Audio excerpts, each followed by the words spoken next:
श्राद्ध कर्म श्रद्धा का विषय है। यह पितरों के प्रति हमारी श्रद्धा प्रकट करने का माध्यम है। श्राद्ध आत्मा के गमन, जिसे संस्कृत में प्रेति कहते हैं, से जुड़ा हुआ है। प्रेति ही बाद में बोलचाल में प्रेत बन गया। यह कोई भूत प्रेत वाली बात नहीं है। शरीर में आत्मा के अतिरिक्त मन और प्राण है। आत्मा तो कहीं नहीं जाती, वह तो सर्वव्यापक है। उसे छोड़ दें तो शरीर से जब मन को निकलना होता है तो मन प्राण के साथ निकलता है, प्राण मन को लेकर निकलता है। प्राण जब निकल जाता है तो शरीर को जीवात्मा का मोह रहता है। इसके कारण वह शरीर के इर्द गिर्द ही घूमता है, कहीं जाता नहीं। शरीर को जब नष्ट किया जाता है उस समय प्राण मन को लेकर चलता है। मन कहाँ से आता है, कहाँ गया है? चंद्रमा मनसा लियते, यानी मन चंद्रमा से आता है। यह भी कहा है कि चंद्रमा मनसो जाता है, यानी मन ही चंद्रमा का कारक है। इसलिए जब मन खराब होता है या फिर पागलपन चढ़ता है तो उसे अंग्रेजी में ल्यूनेटिक कहते हैं। ल्यूनार का अर्थ चंद्रमा होता है और इससे ही ल्यूनेटिक शब्द बना है।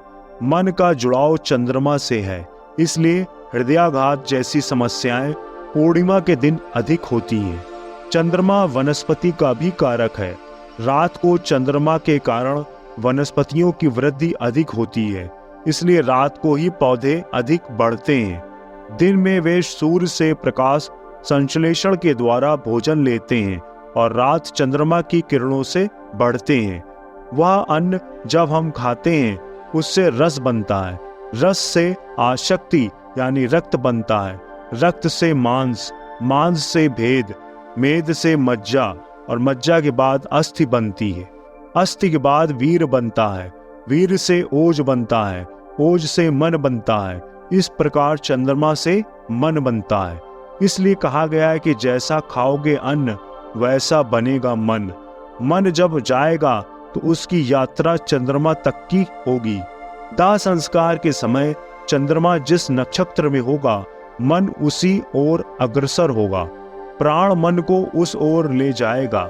चूंकि 27 दिनों के अपने चक्र में चंद्रमा 27 नक्षत्र में घूमता है, इसलिए चंद्रमा घूमकर 28वें दिन फिर से उसी नक्षत्र में आ जाता है। मन की यह 28 दिन की यात्रा होती है। इन 28 दिनों तक मन की ऊर्जा को बनाए रखने के लिए श्राद्धों की व्यवस्था की गई है। चंद्रमा सोम का कारक है, इसलिए उसे सोम भी कहते हैं।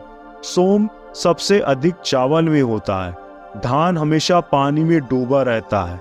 सोम तरल होता है, इसलिए चावल के आटे का पिंड बनाते हैं। तिल और जौ भी इसमें मिलाते हैं। इसमें पानी मिलाते हैं, घी भी मिलाते हैं, इसलिए इसमें और भी अधिक सोमत्य आ जाता है। हथेली में अंगूठे और तर्जनी के मध्य में नीचे का उभरा हुआ स्थान है, वह शुक्र का होता है। शुक्र से ही हम जन्म लेते हैं और हम शुक्र ही हैं, इसलिए वहां कुश रखा जाता है। कुश ऊर्जा का कुचालक होता है। श्राद्ध करने वाला इस कुश रखे हाथों से इस पिंड को लेकर सूंघता है। चूंकि उसका और उसके पितर का शुक्र जुड़ा होता है, इसलिए वह उसे श्रद्धा भाव से उसे आकाश की ओर देखकर पितरों के गमन की दिशा में उन्हें मानसिक रूप से उन्हें समर्पित करता है और पिंड को जमीन पर गिरा देता है। इससे पितर फिर से ऊर्जावान हो जाते हैं और वे 28 दिन की यात्रा करते हैं। इस प्रकार चंद्रमा के 13 महीनों में शेन पक्षी की गति से वह चंद्रमा तक पहुंचता है। यह पूरा 1 वर्ष हो जाता है। इसके प्रतीक के रूप में हम तेरहवीं करते हैं, गंतव्य तक पहुंचाने की व्यवस्था करते हैं। इसलिए हर 28वें दिन पिंडदान किया जाता है। उसके बाद हमारा कोई अधिकार नहीं। चंद्रमा में जाते ही मन का विखंडन हो जाएगा। पिंडदान कराते समय पंडित लोग केवल 3 ही पितरों को याद करवाते हैं। वास्तव में 7 पितरों को स्मरण करना चाहिए। हर चीज 7 है, 7 ही रस हैं, 7 ही धातुएं हैं। सूर्य की किरणें भी 7 हैं, इसलिए 7 जन्मों की बात कही गई है। पितर भी 7 हैं। सही मात्रा 56 होती है। कैसे, इसे समझें। व्यक्ति, उसका पिता, पितामह, प्रपितामह, वृद्धत पितामह, अतिवृद्ध पितामह और सबसे बड़े वृद्धादिवृद्ध पितामह, ये 7 पीढ़ियां होती हैं। इनमें से वृद्धातिवृद्ध पितामह का 1 अंश, अतिवृद्ध पितामह का 3 अंश, वृद्ध पितामह का 6 अंश, प्रपितामह का 10 अंश, पितामह का 15 अंश और पिता का 21 अंश व्यक्ति को मिलता है। इसमें उसका स्वयं का अर्जित 28 अंश मिला दिया जाए तो 56 सही मात्रा हो जाती है। जैसे ही हमें पुत्र होता है, वृद्धादिवृद्ध पिता का 1 अंश उसे चला जाता है और उनकी मुक्ति हो जाती है। इससे अतिवृद्ध पितामह अब वृद्धादिवृद्ध पितामह हो जाएगा। पुत्र के पैदा होते ही 7वीं पीढ़ी का एक व्यक्ति मुक्त हो गया। इसीलिए 7 पीढ़ियों के संबंधों की बात होती है। अब यह समझे कि 15 दिनों का पितृपक्ष हम क्यों मनाते हैं। या तो हमने जान लिया कि पितरों का संबंध चंद्रमा से है। चंद्रमा की पृथ्वी से दूरी 3,85,000 किलोमीटर की दूरी पर है।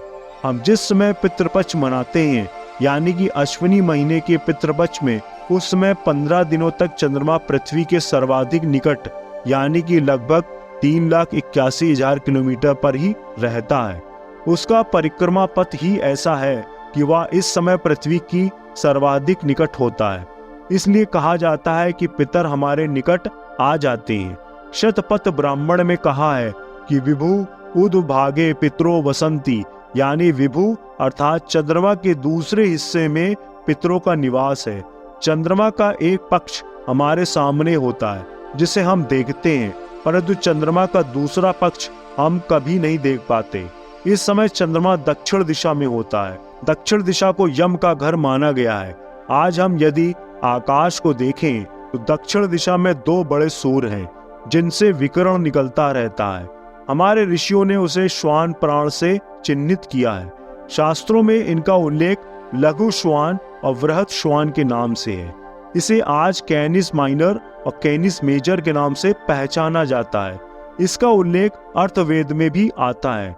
वहां कहा गया है, श्यामश्चित्वा न सबलश्च प्रेषितो यमश्च यो पछिरशु श्वान। अर्थवेद के इस मंत्र में इन्हीं दोनों सूर्य की चर्चा की गई है। श्राद्ध में हम एक प्रकार से उसे ही हवि देते हैं कि पितरों को उनके विकरणों से कष्ट ना हो। इस प्रकार से देखा जाए तो पितृपक्ष और श्राद्ध में हम न केवल अपने पितरों का श्रद्धा पूर्वक स्मरण कर रहे हैं, बल्कि पूरा खगोल शास्त्र भी समझ ले रहे हैं। श्रद्धा और विज्ञान का यह अद्भुत मेल है जो हमारे ऋषियों द्वारा बनाया गया है। आज समाज के कई वर्ग श्राद्ध के इस वैज्ञानिक पक्ष को न जानने के कारण इसे ठीक से नहीं करते। कुछ लोग 3 दिन में और कुछ लोग 4 दिन में ही सारी प्रक्रियाएं पूरी कर डालते हैं। यह न केवल अशास्त्रीय है बल्कि हमारे पितरों के लिए अपमानजनक भी है। जिन पितरों के कारण हमारा अस्तित्व है, उनके निर्विघ्न परलोक यात्रा की हम व्यवस्था न करें, यह हमारी कृतज्ञता ही कहलाएगी।